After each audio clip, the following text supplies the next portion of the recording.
Okay, hello guys. So, starting with chapter number 4 of econometrics from Gujarati. So, chapter number 4, as you can see from the title, it says multiple linear regression estimation and hypothesis testing. तो अभी तक जो हमने पढ़ा वो था two variable regression model. Okay, regression model or you can say bivariate regression model. अब हम पढ़ेंगे multi variable linear regression model और मल्टीपल लीनियर regression model जिसमें एक से ज़्यादा explanatory variables है. So they are saying that if one of the explanatory variables may influence the like more than one of the explanatory variables may influence the dependent variable, then we call that as multiple regression model. That there should be more than one explanatory variable. जैसे पहले वाले में हमारे पास ये था that y is equals to beta 1 plus beta yi is equals to beta 1 plus beta 2 xi. तो यहाँ पे yi was a dependent variable, ठीक है, dependent variable, and xi was a explanatory variable or you can say independent variable, ठीक है. But now they are saying if there are more than one explanatory variable or more than one independent variable, then we call that as multiple regression model. जैसे कि example देखा है, जैसे bankruptcy होती है, okay, जैसे 2008 का क्राइसिस था, या बुक में एग्जांपल देखा है सेविंग ऑफ फाइनेंशियल इंस्टीट्यूशंस का व्हेन दे फेल, ठीक है. सो जब ये फेल होती है, जब बैंक्स बैंकरप्ट होते हैं, तो उसको अगर हमें मॉडल करना हो, that's a very complex process, ठीक है. उसमें अब सिर्फ एक फैक्टर नहीं है जो बैंकरप्सी को इम्पैक्ट करता है. There are many factors. One few of the factors are like ratio of primary assets to total assets, ratio of loans that are more than 90 days past due to total assets, yeah, ratio of negotiated loans to total assets. So these are some of the factors that we should study. अगर हमें bankruptcy का कोई model बनाना हो, अगर हमें पता करना हो कि नेक्स्ट फ्यूचर में अब कब बैंकरप्सी हो सकती है, फ्यूचर में क्या ऐसे चांसेस है कि ये बैंकरप्ट हो सकता है, तो उस बैंकरप्सी को स्टडी करने के लिए हमारे पास these are the factors that we have to inculcate in our model. Okay, so that's a very complex process they are saying, and that's what they mean, that multiplicity of influences affecting bankruptcy. There are many factors that influences the bankruptcy. Okay, so अब जो हमें questions पूछने हैं इस chapter में, कि पहली बात तो हम ये जो मल्टीपल लीनियर रिग्रेशन मॉडल है, हम इसको एस्टिमेट कैसे करें. दूसरा, अगर एस्टिमेट कर भी ले तो क्या इनका हाइपोथेसिस जो टेस्टिंग प्रोसीजर है, क्या वो डिफरेंट है जो हमने दो वेरिएबल केस में पढ़ा. And third question is that are there any unique features of the multiple regression model that we didn't encounter in two variable. क्या जो टू वेरिएबल में ऐसी कुछ चीज़ है जो उनसे छूट गई, या मल्टी वेरिएबल में ऐसा यूनिक फीचर क्या है. And fourth question is that how many variables to include in any given situation. अब ये कैसे पता करें, ठीक है, मल्टीपल लीनियर रिग्रेशन मॉडल है, बट मल्टीपल लीनियर रिग्रेशन मतलब कि एक से ज़्यादा एक्सप्लेनेटरी वेरिएबल्स, बट कितने एक्सप्लेनेटरी वेरिएबल्स हमें कितने इंक्लूड करने हैं अपने मॉडल में. तो ये चार क्वेश्चन है जो हम आंसर करने का ट्राई करेंगे. सो अभी इस वीडियो में हम बस ये वाला पार्ट देखेंगे, how do we estimate that, then we will move on to the hypothesis testing part. Okay, so okay, the three variable linear regression model is given by this, that expectation of our dependent variable is dependent on x2 and x3. Okay, so इन्होंने ऐसे लिखा हुआ that expectation of yt is nothing but capital beta 1 plus beta 2 x2t plus beta 3 x3t stochastic form में. ठीक है, अगर इसी को हमें अगर इसी का लाइक हमें स्टोकेस्टिक फॉर्म चाहिए हो, तो स्टोकेस्टिक क्या होता है, समथिंग रैंडम. तो इसी में हम वाई टी को, एक इंडिविजुअल ऑब्जर्वेशन को कैसे लिख सकते हैं, उसका mean value this plus an error term. Okay, अच्छा एक बात तुमने देखी होगी, जैसे अगर मैं कह हूँ that Y Y is my dependent variable and I am calling x2 and x3 are my explanatory variables or independent variable. Okay, अब अच्छा, why I'm not taking x1, because ये जो है कि expectation of yt can be written as beta 1 plus beta 2 x2t plus beta 3 x3t. so ये जो it is a like notional convention की जो सब्सक्रिप्ट्स होनी चाहिए पैरामीटर की और वेरिएबल्स की, they should match. So that's why beta 1 हमारा हो गया और intercept coefficients, and again Y is our dependent variable. x2 and x3 are the explanatory variables, mu is the stochastic disturbance term, and t is the tth observation. Okay, जैसे हम पहले I use कर रहे थे, that x beta 2 xi plus beta 1 is equals to yi. So I was आज सब population जो हम पढ़ रहे थे वैसे ही इसमें t जो है ये जो t है this stands for the tth observation, like the first observation, second observation, so on करके. Okay, so then they are saying ये जो expectation y वाला है part, this is the deterministic component and ut is the non systematic और random component. ये हम पहले ही पढ़ चुके. जो ये mean है ये हमारा population regression line पे lie करता है. ठीक है, so this is a deterministic component. और जो any individual observation है ये this is a in the stochastic form, this is a random component क्योंकि इसमें हम disturbance term add करते थे. Okay, so yes, till now it's on the same lines as those of two variable case. Okay, so beta 1 is nothing but the intercept. It gives the average value of a dependent variable y when x2 and x3 are the 0. Two variable में भी यही होता था that if we are saying expectation of y given xi, it's nothing but beta 1 plus beta 2 xi. अगर हम xi को 0 डाल देंगे तो beta 1 was nothing but expectation of y when xi was 0. इसमें अगर इन दोनों एक्सप्लेनेटरी और इंडिपेंडेंट वेरिएबल्स को हम 0 डाल देंगे तो beta 1 is a intercept coefficient. Okay, beta 2 और beta 3 को they are saying they are partial regression coefficients. अब there is a new term, जैसे लास्ट उसमें हमारा beta 2 था रिग्रेशन कोफिशिएंट या स्लोप कोफिशिएंट, बट इसमें they are two parameters. Okay, so they are two regression coefficients and we are calling them partial slope coefficients और partial regression coefficients. अब partial का मतलब क्या है थोड़ा नीचे डिस्कस करते हैं. ओके, सो beta 2 का मतलब क्या है? Okay, why are we calling them partial regression coefficients? Okay, so they are saying that beta 2 is nothing but it measures change in the mean value of y per unit change in x2. तो जैसे मान लो this is expectation of yt. अच्छा, expectation of yt is again a conditional mean. Okay, expectation of yt is conditional on x2t and x3. Okay, but since जैसे मैंने पहले भी discuss किया था कि अगर ऐसा लिखा होता है expectation y is dependent on many variables x1 x2 और till xn, we just simply write it as expectation of y, but it does not change the the meaning of it, that it still remains a conditional mean. Okay, so अब हाँ, I was saying अगर ऐसा लिखा हो expectation of y t is nothing but beta 1 plus beta 2 x2t plus beta 3 x3t.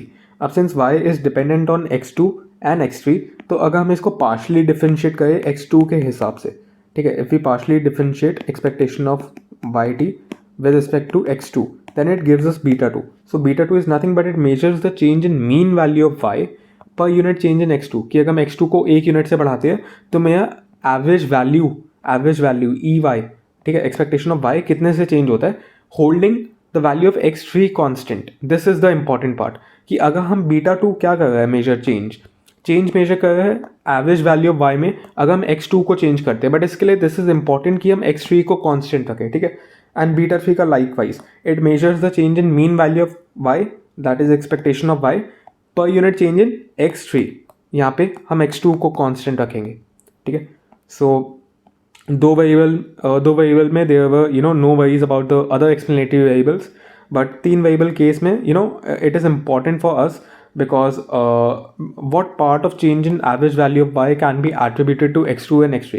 मतलब अगर y में change आ रहा है तो उस चेंज का कितना पार्ट x2 से आ रहा है, कितना पार्ट x3 से आ रहा है.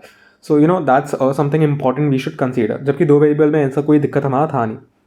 सो then they have taken example to be more explainful कि that expectation of y, let's say हमारा PRF, ठीक है, डिटर्मिनिस्टिक फॉर्म में ऐसा दिया हुआ है, is that expectation of yt is nothing but 15 minus 1.2 x2t plus 0.8 x3t. ठीक है, so again yt is dependent on x2 and x3.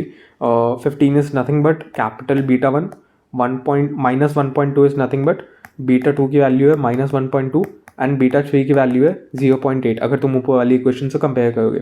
तो now they are saying let's for example let's say x3 को अगर हम constant रखते हैं, इसकी value अगर हम 10 डाल देते हैं, ठीक है, x3 की वैल्यू 10 डाल दी, तो अब अगर x3 की वैल्यू 10 है, इसका जो ये लाइक रिग्रेशन का कोफिशिएंट है beta 3, ठीक है, this is also a constant, x3 को भी कांस्टेंट रख दिया तो ये पूरी टर्म कांस्टेंट हो गई. Now this constant term will be added to beta one, ठीक है। अगर x3 को हमने 10 रखा तो दिस वुड गिव मी 8, यहाँ से 8, 15 और 8 मिला के 23 हो जाएंगे। So now our model is 23 minus 1.2 times x2t. So they are saying the mean value of y, the average value of y decreases by 1.2 per unit increase in x2. अगर मैं x2 को 1 यूनिट से बढ़ाता हूँ तो मेरी average value 1.2 से घट जाती है, ठीक है।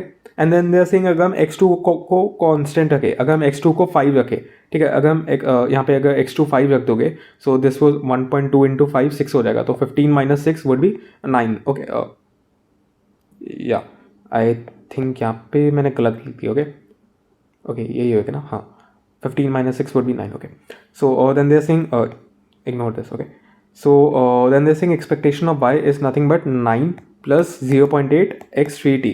So now they're saying कि अगर हम x3, ठीक है, जो मेरा सेकंड एक्सप्लेनेटरी और सेकंड इंडिपेंडेंट वेरिएबल है, अगर मैं उसको 1 यूनिट से बढ़ाता हूँ तो मेरी एवरेज वैल्यू y की 0.8 से बढ़ जाएगी जब मैं x2 को मैंने कांस्टेंट रखा हुआ है। So that's the meaning of it. और ये हमें अच्छे से पता होगा पार्शियल डेरिवेटिव से कि वो भी सेम ही चीज़ मेजर करते हैं कि how much dependent variable changes when I change my independent variable keeping all other variables constant. Okay, so yeah, so partial regression coefficient, it measures the partial effect of one explanatory variable in the mean value of dependent variable when values of other explanatory variables are held constant. मतलब मान लो they are n number variable, let's say x2, x3, x4 till xn, ठीक है। अगर मुझे compare करना beta two का क्या मतलब है, बीटा टू कंपेयर करता है कि अगर मैं x2 को 1 यूनिट से बढ़ाऊँ तो मेरी एवरेज वैल्यू y की कितने से बढ़ेगी या घटेगी, keeping all other variables constant. ये जो x3, x4, xn है, इन सब का वैल्यू कांस्टेंट रख के, ठीक है। सो अब मल्टीपल लीनियर रिग्रेशन मॉडल की अजम्पशंस क्या है, हमने पहले क्लासिकल लीनियर रिग्रेशन मॉडल की देखी थी, मल्टीपल लीनियर रिग्रेशन मॉडल की भी सेम अजम्पशंस है।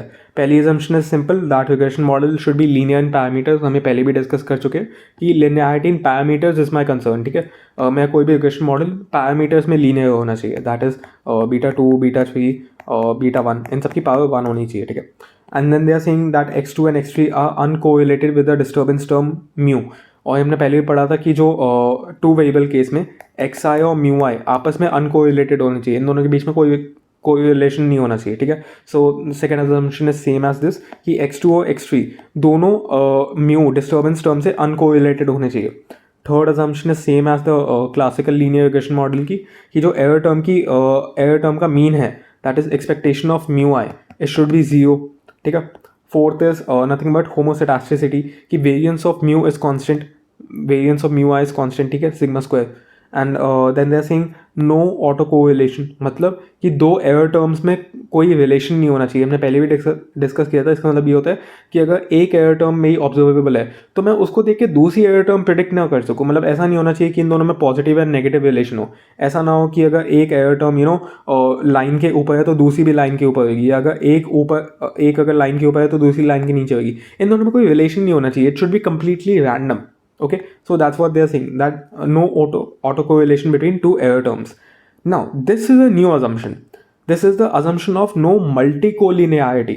They are saying that no exact collinearity between x2 and x3. That is that no exact linear relationship between explanatory variables.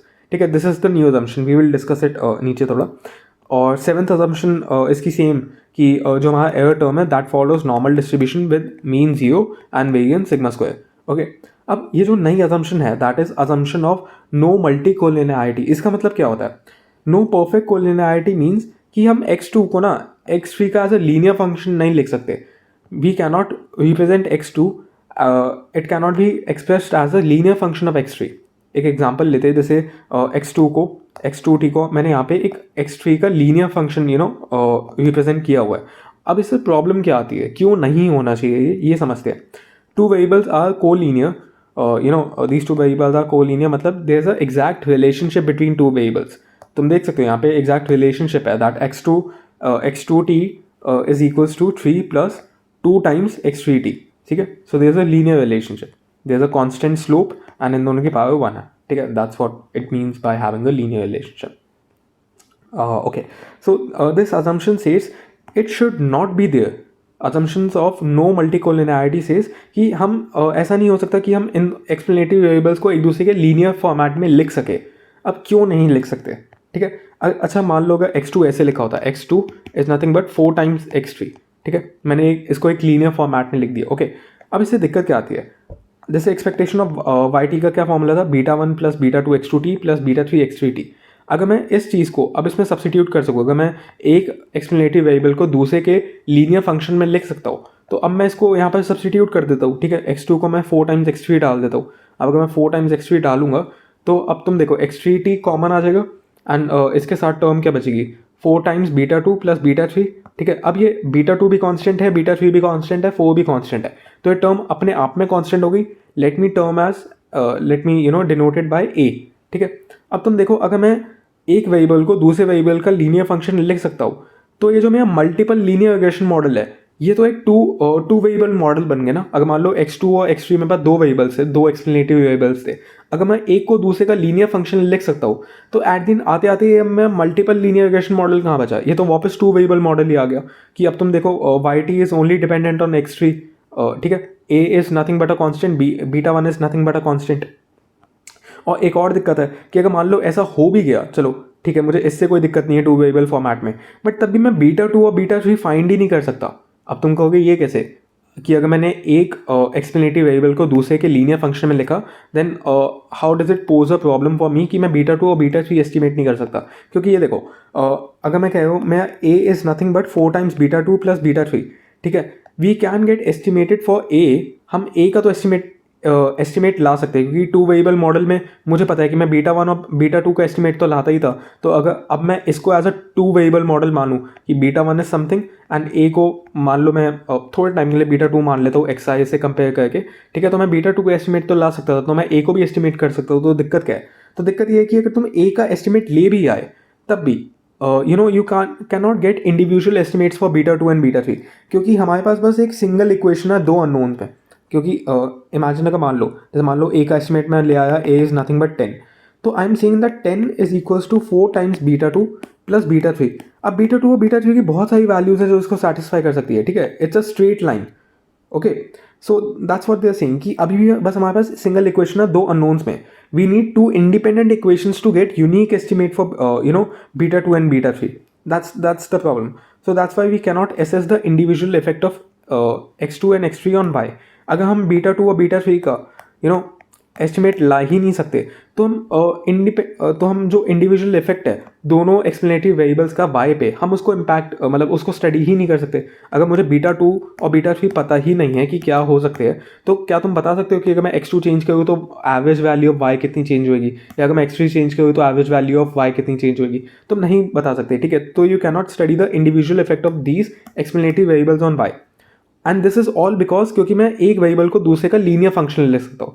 So that for this assumption assumes कि there should be no multicollinearity, तुम एक एक्सप्लेनेटिव variables को दूसरे का linear function नहीं ले सकते, ठीक है। अब बात आती है कि हम पैरामीटर्स को एस्टिमेट कैसे करते हैं। टू वेरिएबल मॉडल में हमने कैसे एस्टिमेट किया था कि पॉपुलेशन तो अननोन है, ठीक है, तो मुझे अपना सैम्पल रिग्रेशन फंक्शन चाहिए था, एंड यहाँ पे मैंने स्टोकेस्टिक सैम्पल रिग्रेशन फंक्शन लिखा है, ठीक है। सो टू वेरिएबल केस में दिस वॉज नथिंग बट यहाँ पे Y t, okay, two variable case में this was nothing but y T hat is nothing but small β1 plus β2 x t, and इसका stochastic form में this was y t is equals to y T hat plus residual term, ठीक है। वैसे ही हम इस जैसे उसमें हम स्टोकेस्टिक पी आर एफ में मल्टीपल रिग्रेशन मॉडल में हमने जो ये एयर टर्म ऐड कर दी थी यहाँ पे यू टी, वैसे ही स्टोकेस्टिक एस आर एफ में हम एक रेजिडुअल टर्म ऐड कर देंगे विच इज़ ई आई और e t you can say, okay.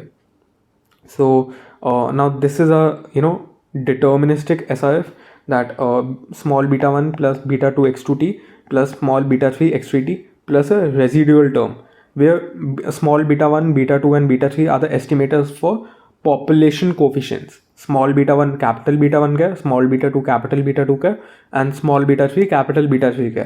और ये जो पूरी आपस में ये जो अपने में इतनी टर्म है, this is nothing but the Y T hat, ठीक है। वाई टी हैट हम अब मैं कैसे लिखूँ, β1 plus β2 x2t plus β3 x3t, and this is nothing but the estimation for population regression line, or you can say this is estimate for conditional mean, population conditional mean which is expectation of y, ठीक है। ये हमने two variable case में भी discuss किया हुआ है, okay. अब पैरामीटर्स को एस्टिमेट करने के लिए हम क्या करते थे, we use to minimize the residual sum of squares, ठीक है। अब यहाँ पे रेजिडुअल क्या होएगा, तुम्हारी actual value y T minus तुम्हारी predicted value, this was minus y T hat लिखते थे।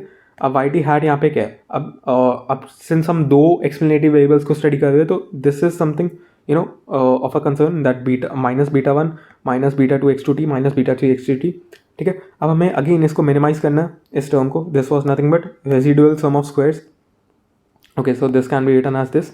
अब मिनिमाइज कैसे करें, again we will use the partial calculus, partial differential calculus, that partial derivative with respect to beta one को हम zero के equal set करेंगे, partial derivative with respect to beta two को इक्वल्स टू जीरो सेट करेंगे, and partial derivative with respect to beta three को equal to zero set करेंगे। अब जब हम इन तीनों को जीरो सेट करेंगे, हमारे पास ये तीन इक्वेशंस आ जाएंगी, ठीक है। और इफ़ यू सॉल्व सो ये तीन इक्वेशंस हमारे पास आ जाएंगी, एंड फिर इनको फर्दर सॉल्व करके हम बीटा वन, बीटा टू और बीटा थ्री का फॉर्मूला ला सकते हैं। So beta one is nothing but y bar minus beta two x two bar minus beta three x three bar. So x two bar क्या है, जो हाँ first explanatory variable है उसका average value, and x three bar क्या है, जो मेरा सेकंड एक्सप्लेनेटरी और सेकंड इंडिपेंडेंट वेरिएबल है उसमें सैम्पल जो मेरा उसका गिवन होएगा उसका मीन वैल्यू, ठीक है। सो बीटा वन का एस्टिमेट ऐसे दे सकते हैं, बीटा टू का दिया सिंह। अच्छा, अब यहाँ पे ये जितने टर्म्स है ना, ये स्मॉल लेटर्स है, और स्मॉल लेटर्स पहले ही मैंने बताया हुआ है, जो लोअर केस लेटर्स होते हैं they denote a deviation of variable from its mean value. जैसे स्मॉल वाई टी है तो it gives capital Y T minus y bar, इसका मतलब ये होता है, ठीक है। सो अगर यहाँ पे कहीं पे स्मॉल एक्स टू टी लिखा है तो इसका मतलब है capital X two T minus X two का बार, ठीक है। दिस इज द मीनिंग, और यहाँ पे सारे स्मॉल लेटर्स यूज हुए। सो बीटा टू का एस्टिमेट, बीटा टू का क्या फॉर्मूला है, that is summation y T x two t into summation x three T का whole square minus summation x three t into summation x two t x three t whole divided by this term, okay. So अच्छा, ये formula थोड़ा cumbersome है, तो you can study it at your own, but इसमें एक बात देखने की ये है कि इन दोनों बीटा टू और बीटा थ्री का ये जो डिनोमिनेटर है ये दोनों सेम है। Like even if you exchange मतलब if you interchange x two t and x three t, so इन दोनों में फर्क नहीं पड़ेगा, क्योंकि बस ये फॉर्मूला अब इसका हो जाएगा, ये फॉर्मूला इसका हो जाएगा।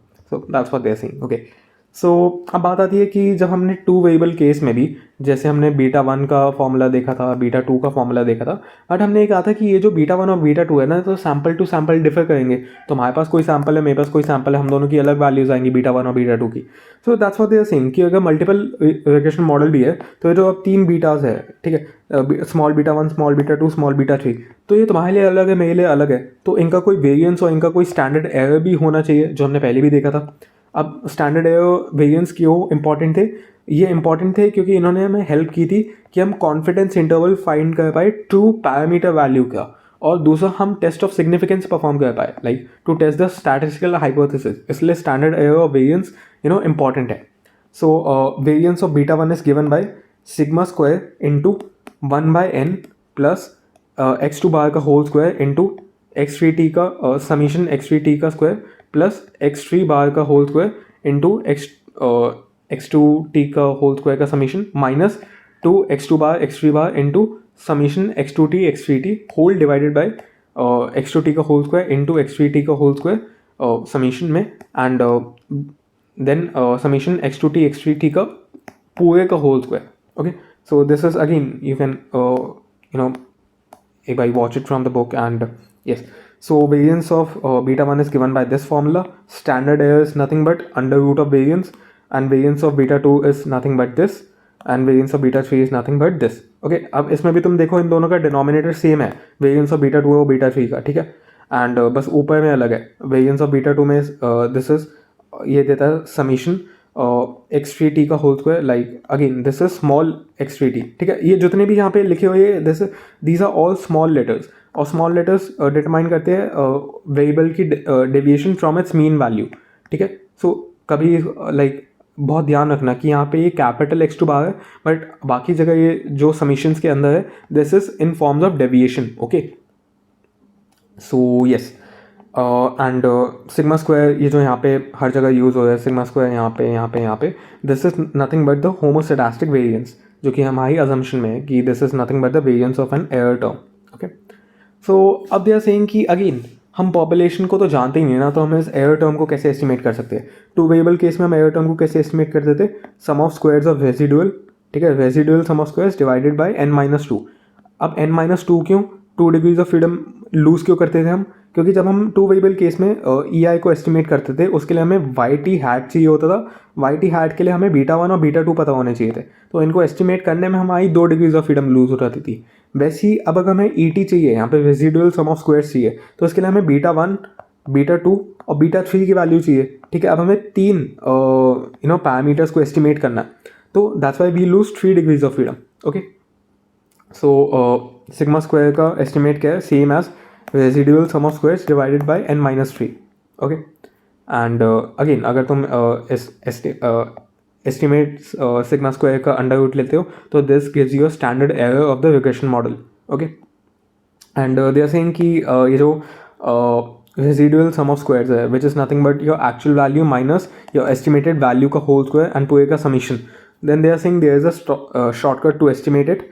Shortcut says that YT square का summation minus β2 into YT x2t minus β3 into summation YT x3t. ठीक है, तो इससे हम residual sum of squares easily readily compute कर सकते हैं. और प्रॉपर्टी ऑफ OLS एस्टिमेटर्स हमने पहले भी पढ़ी थी कि ये जो β1 β2 β3 है जो हमने ऑर्डिनरी लीस्ट स्क्वायर के मेथड से हम लाए हैं, इनकी प्रॉपर्टीज़ क्या है, they are blue.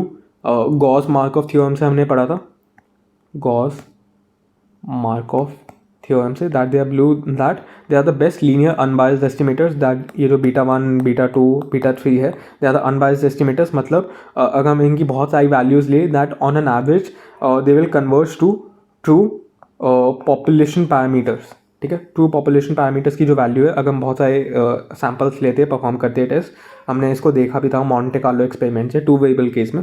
Second property is nothing but they are efficient, मतलब they are the minimum variance among all other linear estimators out there. Okay, so that's what they are efficient too. अब बात आती है coefficient of determination की. हमने two variable case में small r square पढ़ा था. अच्छा, एक बात है कि मल्टीपल रिग्रेशन मॉडल में this coefficient of determination is given by capital R square. वही टू वेरिएबल केस में, या you can say two variable regression bivariate regression model में the coefficient of determination was given by small r square. Okay, so अब coefficient of determination r square, small r square, पहले हमने क्या पढ़ा था, that it was a measure of goodness of fit. मतलब it tells you percentage of total variation in the dependent variable y which can be explained by the single explanative variable x. मतलब जो variation, total variation y में जो हमारा model explain कर पाए. ठीक है, हमने वो डायग्राम देखा था. ठीक है, दैट अगर दिस इज है, अगर ये पूरी वेरिएशन है तो this is something which is explain by my model and this is something are residual term जो कि अदर फैक्टर से आता है. ठीक है, so that's what they are saying. R square was nothing but a measure of goodness of it, that is explain the total variation in dependent variable y, जो कि हमारा एक सिंगल एक्सप्लेनेटरी वेरिएबल जो हमने चूज़ किया है ये explain कर सकता है कि हाँ ये इतनी वेरिएशन x के कारण है, बाकी वेरिएशन किसके कारण है मुझे नहीं पता. वैसे ही इन थ्री वेरिएबल केस जो वेरिएशन इन y है, that is this given by summation YT square. This is nothing but summation capital YT minus y bar का whole square. Capital YT minus y bar था ना total जो deviation था. Variation क्या होता है, इसका whole square and sum it over each and every value. So three variable case में total variation in your dependent variable y explain by x2 and x3. जो तुमने दो एक्सप्लेनेटरी वेरिएबल्स चूज़ किए, क्या वो जो टोटल वेरिएशन y में है कितना परसेंटेज उसका x2 और x3 एक्सप्लेन कर सकते हैं, वो हमें r स्क्वायर बताता है. अगर मॉडल बहुत अच्छा हुआ तो r स्क्वायर की वैल्यू बहुत ज़्यादा होगी कि यहाँ लेट्स से अगर 0.90 है तो 90% of the total variation in y can be explain by these two explanatory variables. कि हाँ 90% जो वेरिएशन आ रही है वो तो बस इन्हीं दो एक्सप्लेनेटरी वेरिएबल्स के कारण है. बाकी का 10% जो है that I don't know, that can be multiple factors affecting it. Okay, so then they are saying a multiple coefficient, this capital R square is known as multiple coefficient of determination. हमने ये चीज़ देखी थी that total sum of squares is nothing but explain sum of squares plus residual sum of squares, ये हमने chapter number 3 में derive किया था. एंड कैपिटल आर स्क्वायर अब हम कैसे डिटरमिन करेंगे? This would be same as explain sum of squares divided by total sum of squares. ठीक है, again just like small R square, capital R square की वैल्यू भी 0 to 1 के बीच में फॉल करती है. कि अगर मॉडल बहुत ही घटिया हुआ कि ठीक है वो हमें बता ही नहीं पाया कि वेरिएशन y में आ के हुई है, अगर मॉडल बहुत अच्छा हुआ तो इसकी वैल्यू एकदम 1 है.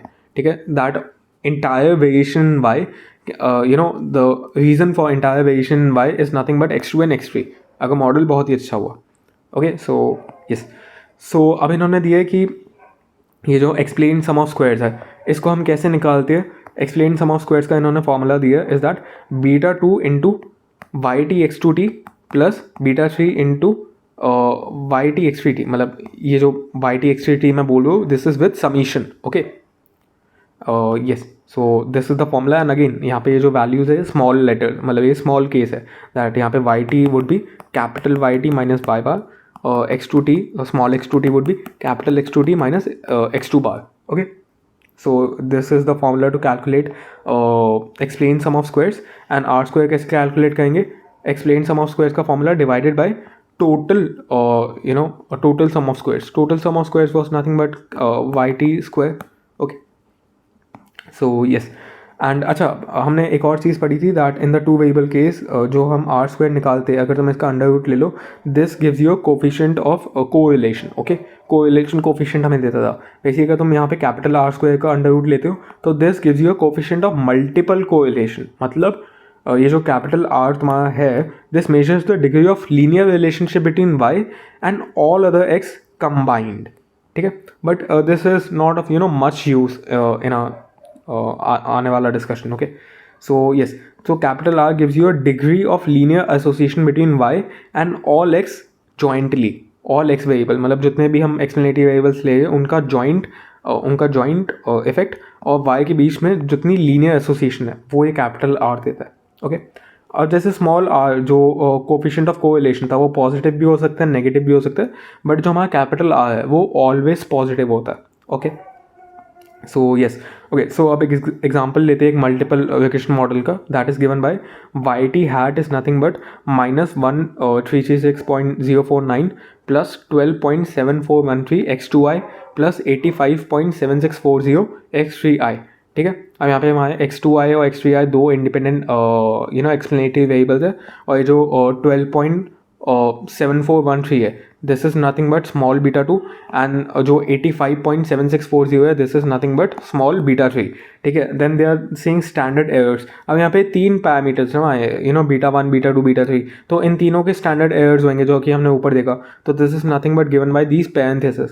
ओके, अभी तक हमने हाइपोथेसिस इन तीनों का देखा नहीं है, बट सिंस वी नो ये जो टी स्टैटिस्टिक होता है it takes into consideration the null hypothesis कि हमारा बीटा 1 भी 0 है, बीटा 2 भी 0 है, ठीक है, बीटा 3 भी 0 है. उसके बेसिस पे हम ये टी स्टैटिस्टिक कंप्यूट करते हैं. ठीक है, हम आगे हाइपोथेसिस में वापस देखेंगे. सो बीटा 1 का टी स्टैटिस्टिक ये है, बीटा 2 का ये है, बीटा 3 का this is the t statistic. इन सब की पी वैल्यूज़ भी दी गई है which is close to 0 only.